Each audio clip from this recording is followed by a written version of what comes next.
In that moment of armistice, the Radium Girls joined the rest of the world in giving thanks that the brutal, bloody conflict was over. Enough people had died, and now, they thought, it was time for living.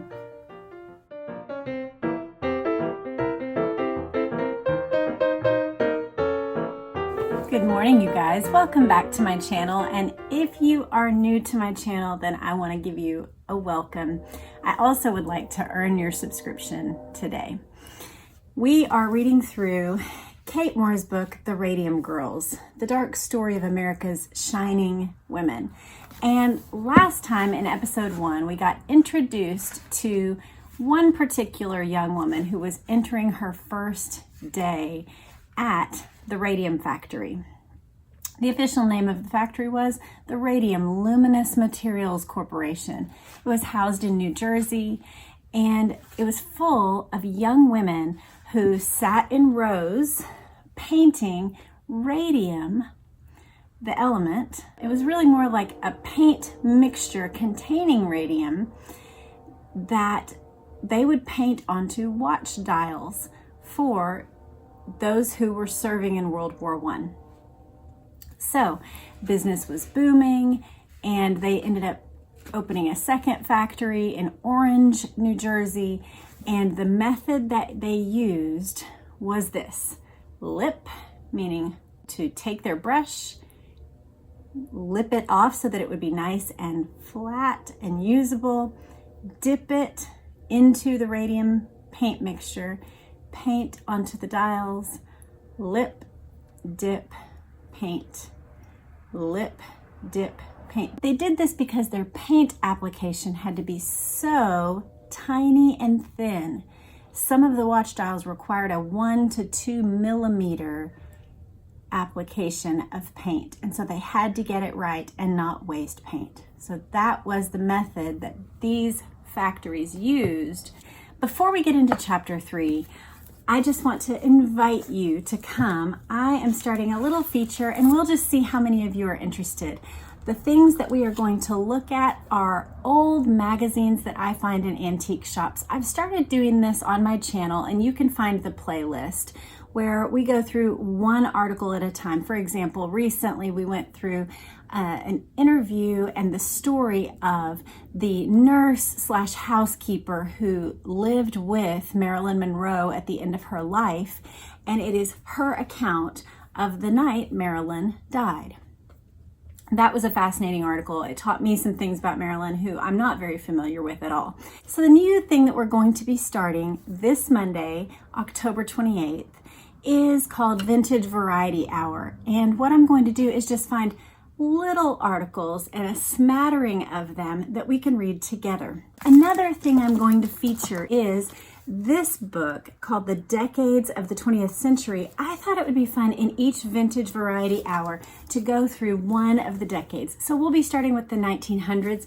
That will actually get us up toward the decades and get our heads in the space of the decades that led to the input that these young ladies had as just their norm in life. So that's a little plug for that. I would love for you to join me. I would love to keep that going and just keep kind of learning interesting information about royals, historical topics, things of interest that help us understand the way people thought through the last 100 years or so.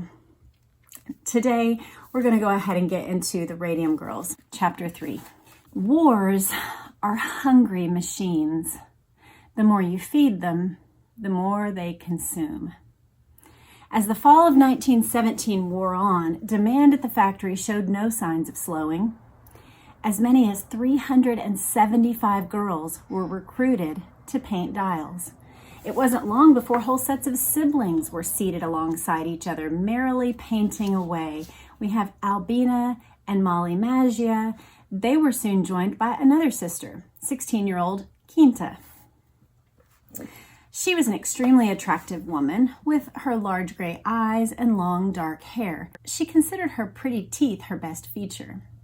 Down to earth and kind, she loved card games, checkers, and dominoes. She also confessed cheekily, "I don't go to church half as often as I should." The girls may have been sociable, but they had a job to do, and if they didn't knuckle down and do it, they were out. The girls were under a lot of pressure. If a worker failed to keep up, she was criticized.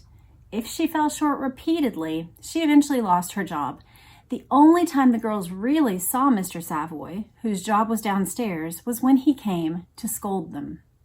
The biggest issue was the wasting of the paint. Each day, Miss Rooney issued a set amount of powder to the girls for completing a particular number of dials, and they had to make it last. They could not ask for more, but neither could they eke it out. If the numerals were not sufficiently covered by the material, it would show up during inspection. One of the things we learned in chapter 1 was the way that they would have a daylight inspection and also a dark room inspection. So they would go in and actually make sure, I love the way it's shown here on the cover, they would make sure that each of the numerals was visible, because the men using these numerals were operating in war in the dark, and so they needed to know for sure that those numerals were adequately and precisely covered with the proper amount of this radium paint. The girls took to helping each other out, sharing material if one found she had a little extra left over. And there were also their water dishes filled with the radium sediment. Those too could be a source of extra material. But the cloudy water hadn't gone unnoticed by the company bosses. Before too long, the crucibles for cleaning the brushes were removed with the explanation that too much valuable material was being wasted in the water. Now the girls had no choice but to lip point, as there was no other way to clean off the radium that hardened on the brush. The girls themselves were also targeted. When a shift was over and they were about to leave for home, they were summoned to the dark room to be brushed off. The sparkling particles that came off of them were then swept into a dustpan to be used in the paint the next day. But no amount of brushing could get off all the dust. The girls were covered in it. Hands, arms, necks, dresses, underclothes, even the corsets of the dial painters were luminous. Edna Bowles remembered that even after the brushing down, when I would go home at night, my clothing would shine in the dark. You could see where I was, my hair, my face. They glowed like ghosts as they walked home through the streets of Orange. Despite the attractions of this job, it wasn't for everyone. Some found that the paint made them sick.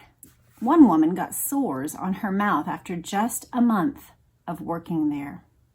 Though the girls all lip pointed, they did so at different intervals, which perhaps accounted for the varying reactions. Grace Fryer found that I could do about 2 numbers before the brush dried.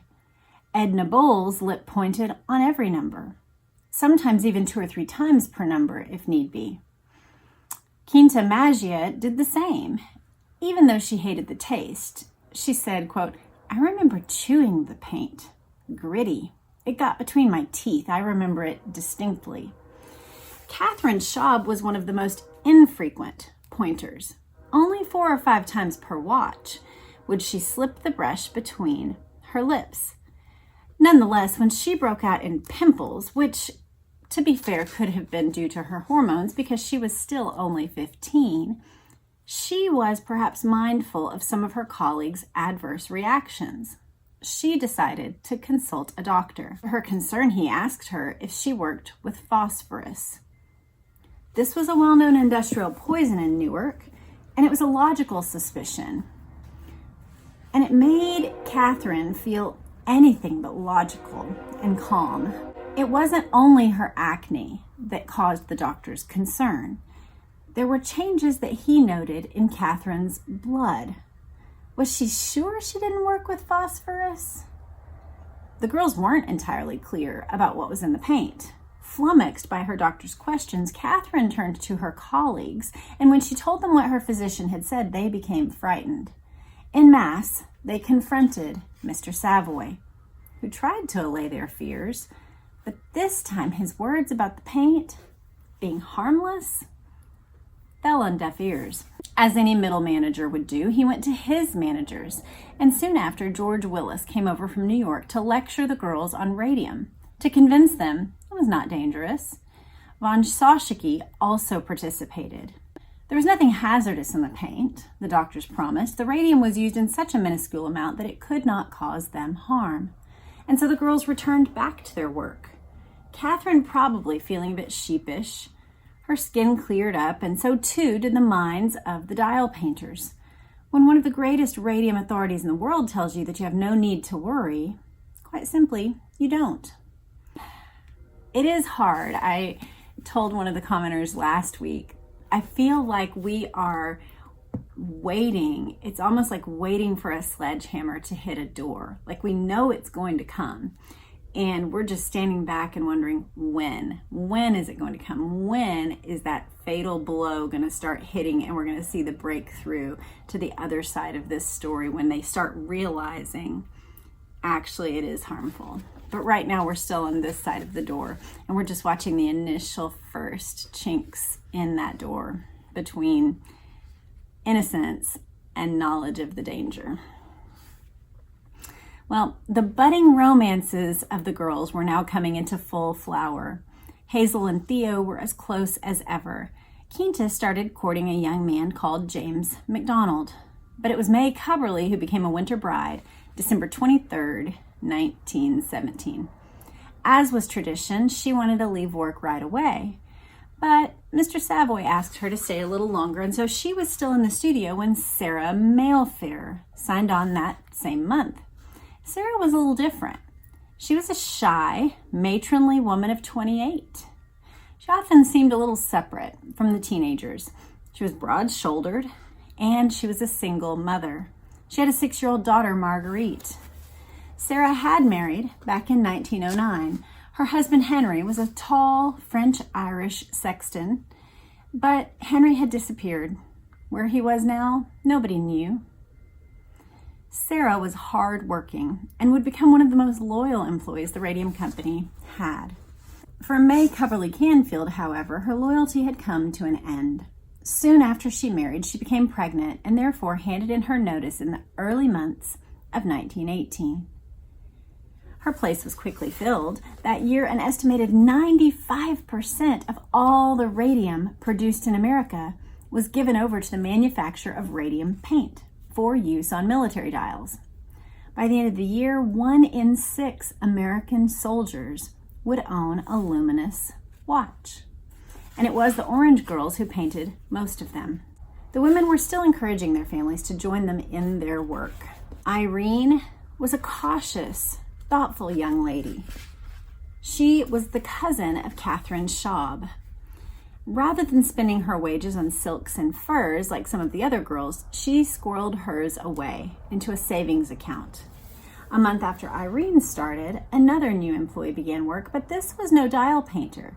This was Arthur Roeder, a highly successful businessman who was the company's new treasurer.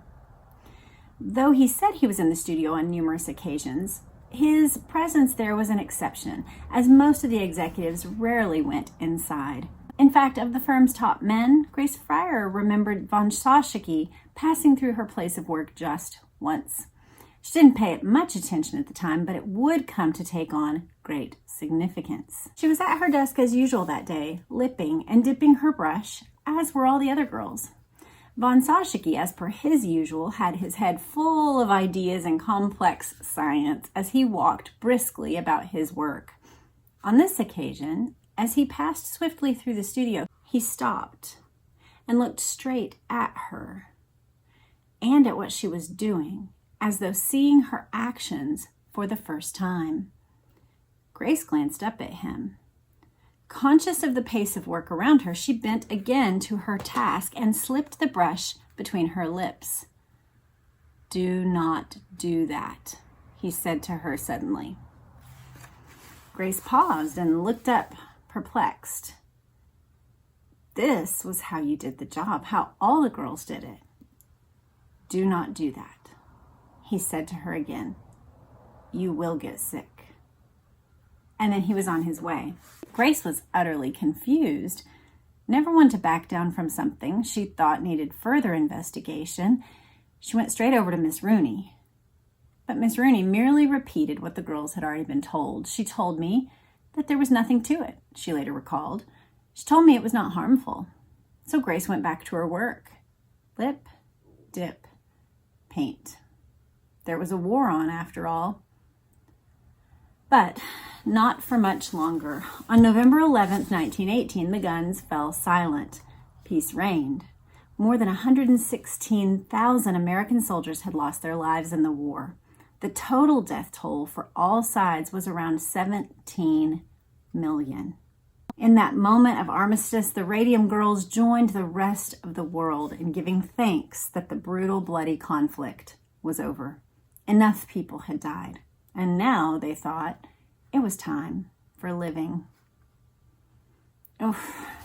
There's so much irony and sadness in knowing that that blow is coming, and yet it's not here yet. At least the evidence of it being here is not here. This is chapter 4. Exactly 1 month after the armistice, Quinta Magia married James MacDonald. The newlyweds set up home in a 2-story cottage. Quinta was still dial painting, but that didn't last long. She left the firm in February 19 and soon became pregnant. The war was over. The girls were growing up. And those who left were quickly replaced. It was a time of change all around. The 19th Amendment was giving women the right to vote. At the plant, too, change was afoot. Soon a new chemist and a future vice president, Howard Barker, together with von Soschke, started playing around with the recipe of the luminous paint, substituting mesothorium for radium.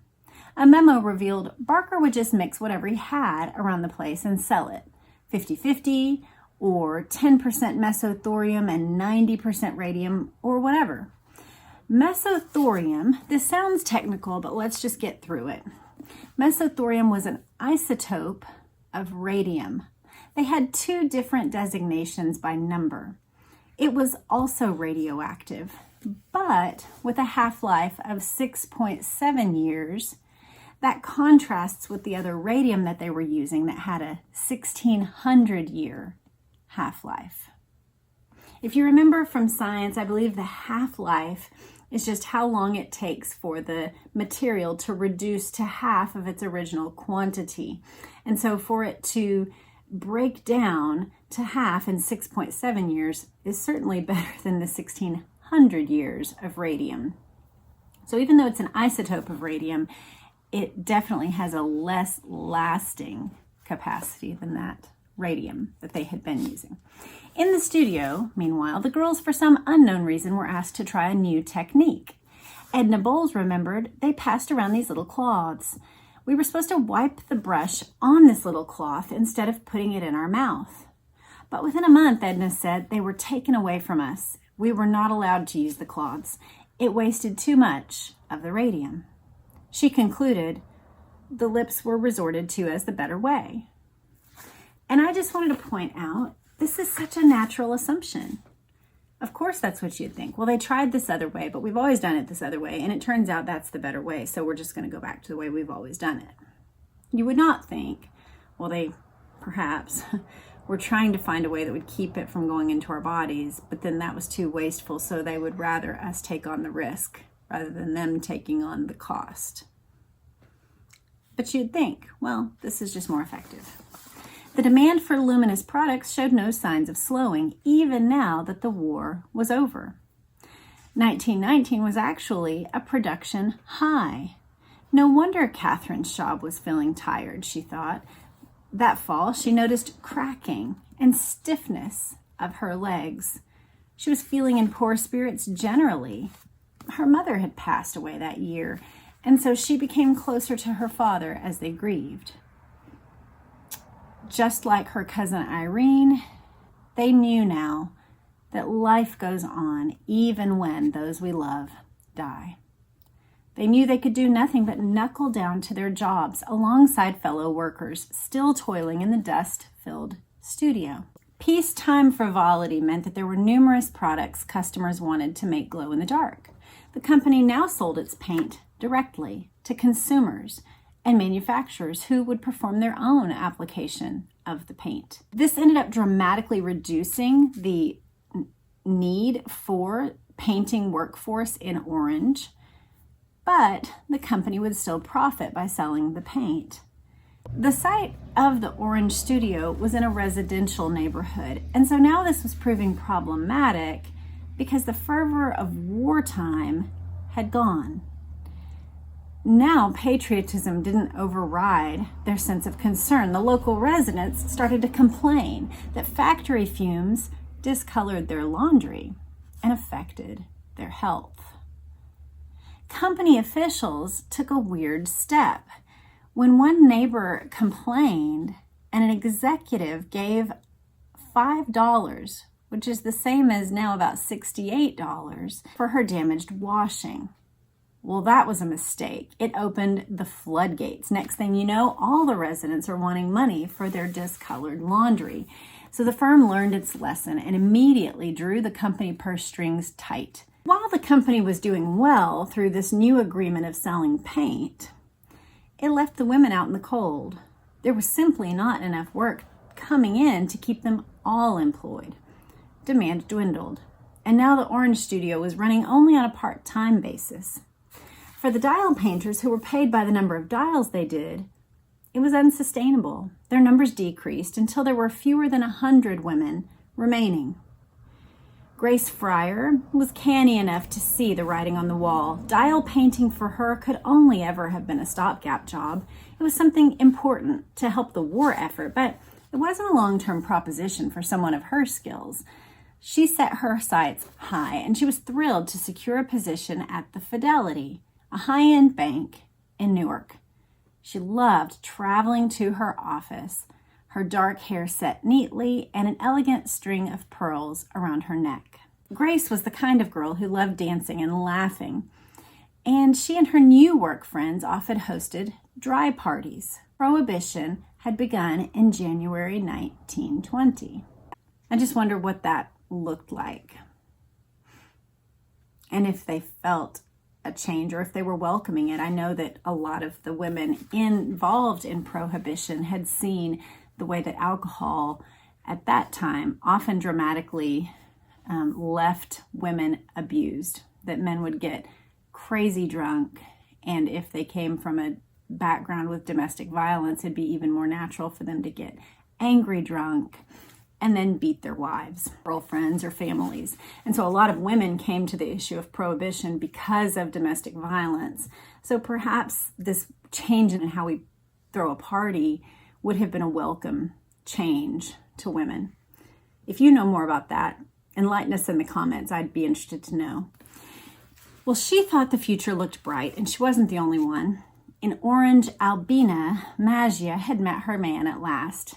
It felt so wonderful to be courting after waiting all this time. She really had started to feel very old. She was 25, years older than most girls wed at that time, and she suddenly had a creaky left knee. The right man had come along. It was James, a bricklayer. He was a war hero, awarded a Purple Heart and 1 oak leaf cluster. Albina started to allow herself to dream of marriage and children, of finally moving out of her family home.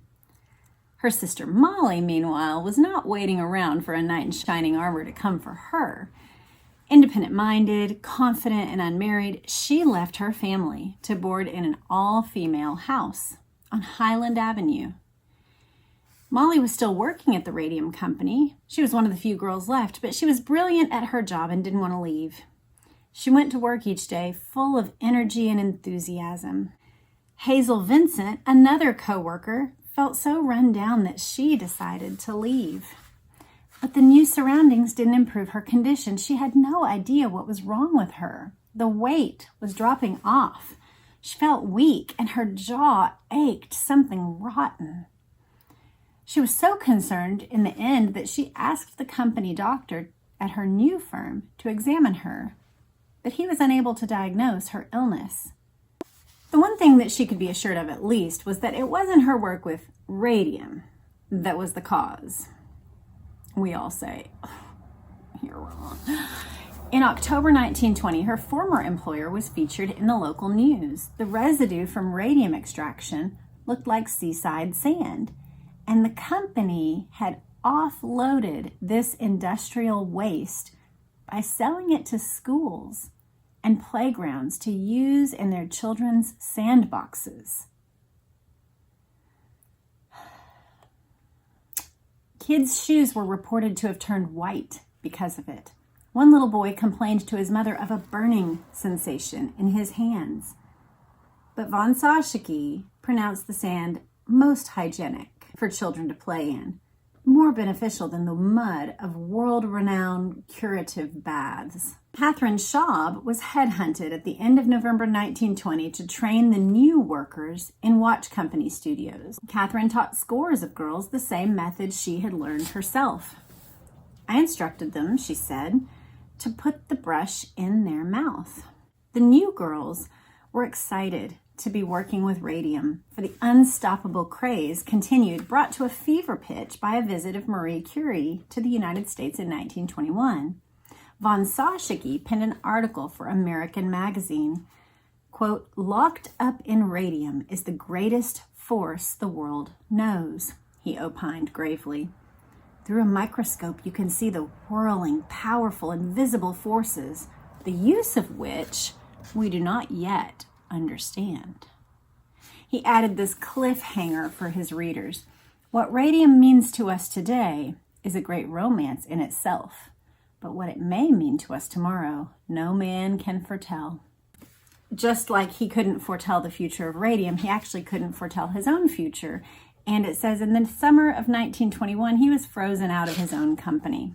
His co-founder, George Willis, had sold a large share of his stock to that company treasurer, Arthur Roeder.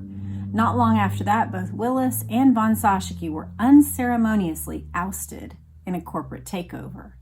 The newly named United States Radium Corporation seemed destined for great things in the post-war world, but von Saschke would not be at the helm. One thing you're probably wondering, I am too, is especially at this time, how did the legal liabilities pass from the old company to the new company? Did they? I don't know. I hope the book will answer those questions. It's interesting to think about the way the legal code progresses through missteps, through things like this where liability needed to be sorted out. We're going to go ahead and get into chapter 5. Molly Maggio poked her tongue gingerly into the gap where her tooth had once been. Ouch. The dentist had removed it for her a few weeks ago after she'd gotten a toothache, but it was still incredibly sore. The studio was very quiet now. So many girls had gone. Of the original girls, it was really only a few that were left. It sure wasn't the same place anymore, not since Roeder had taken over. Despite herself, she found her tongue flicking back to that same hole. The pain was just so nagging. If it didn't get better soon, she thought, she was going to go to the dentist again, and a different one this time, someone who really knew what he was doing. It didn't get better soon. So let's talk for a minute about that idea, the way that we tongue something that feels new in our mouth. And Jordan Peterson, if you're familiar with him, he is a fascinating lecturer that kind of took the world by storm starting around maybe 2015, 2016. But now he's doing entirely different things than what he was doing. He was a college professor who taught clinical psychology.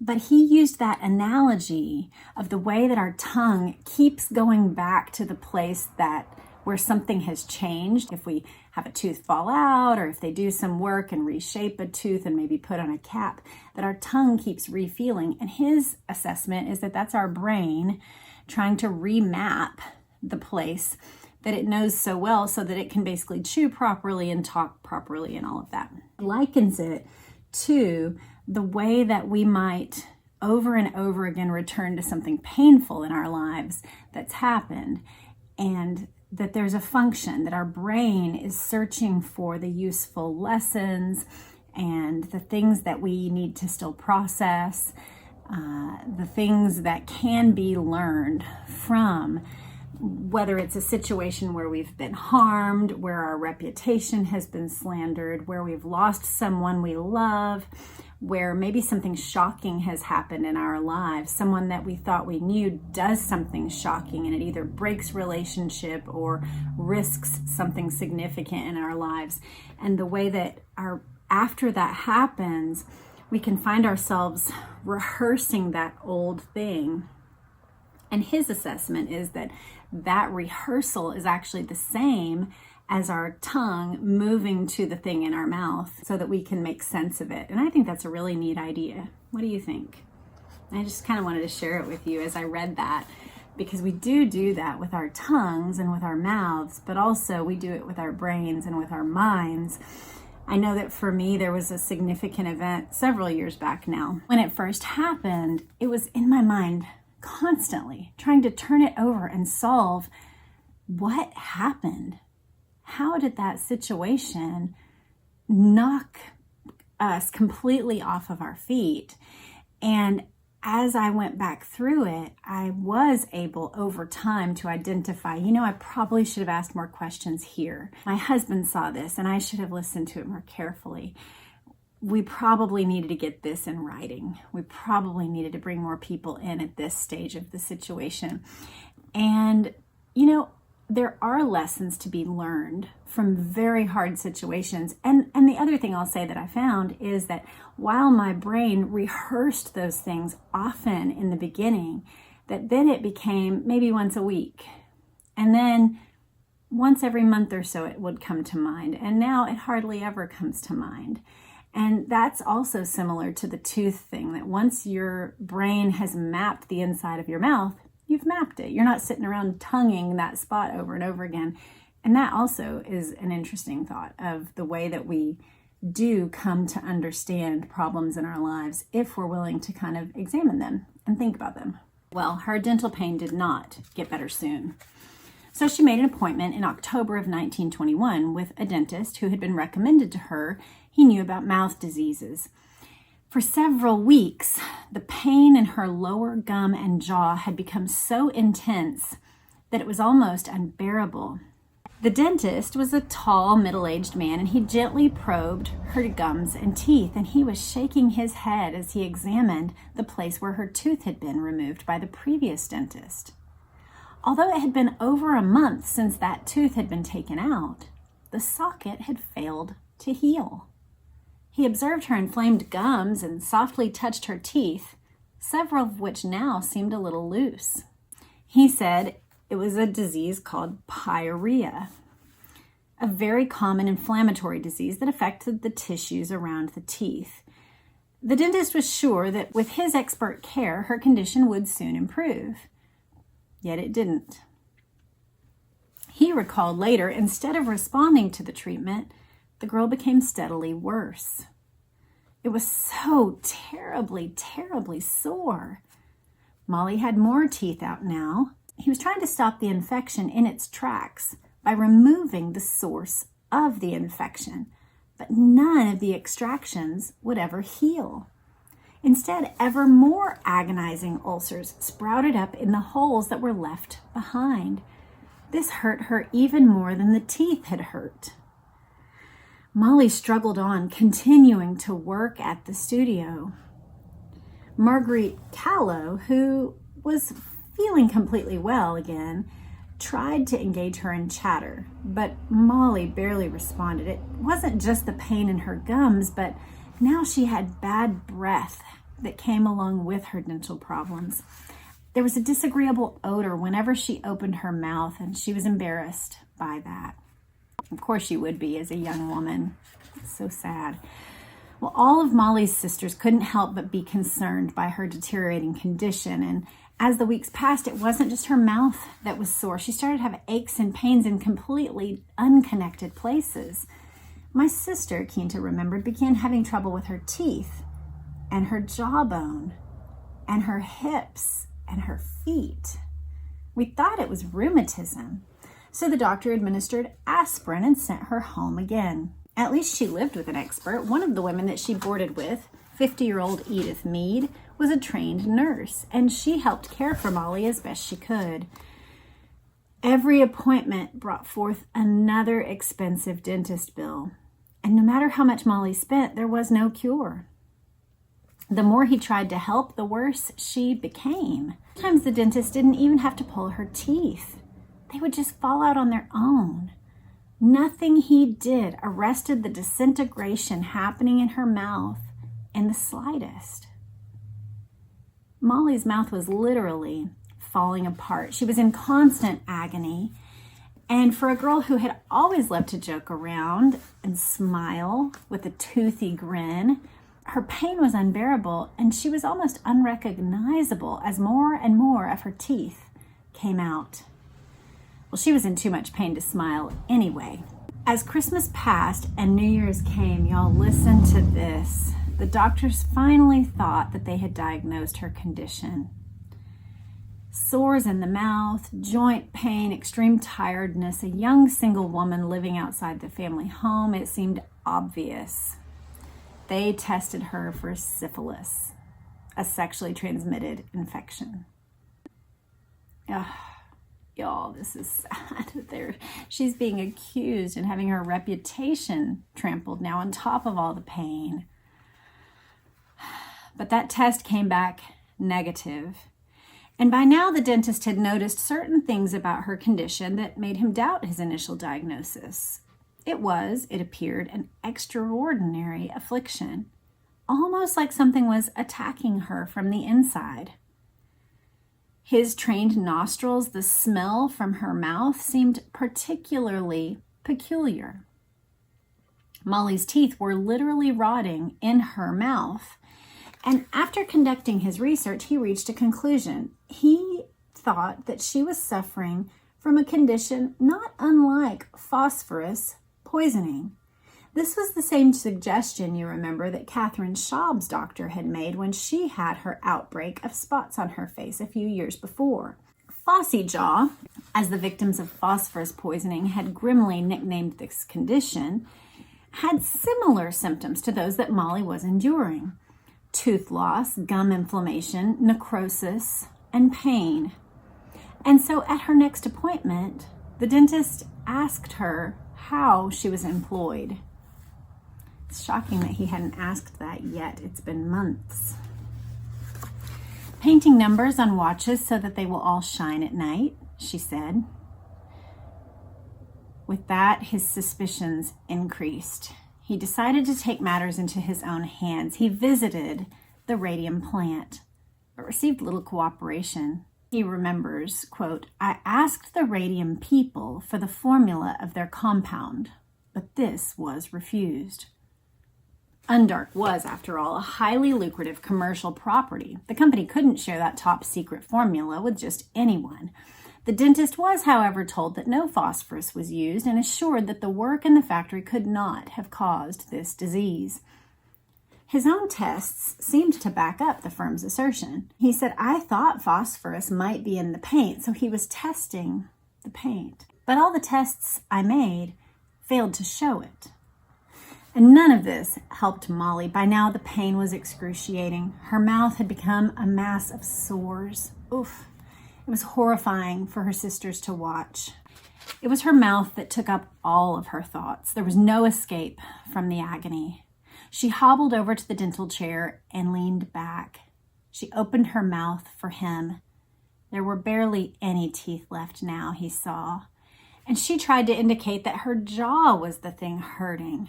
So he prodded delicately at the bone in her mouth, and to his horror and shock, even though his touch had been gentle, her jawbone broke against his fingers. He then removed it, not by an operation, but merely by putting his fingers in her mouth and lifting it out.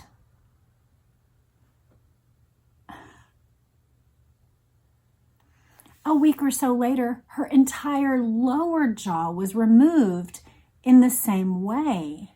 I mean, I didn't even know that that was possible. Are y'all sitting there doing this also? Like, how would that even work? Where would that be detaching from?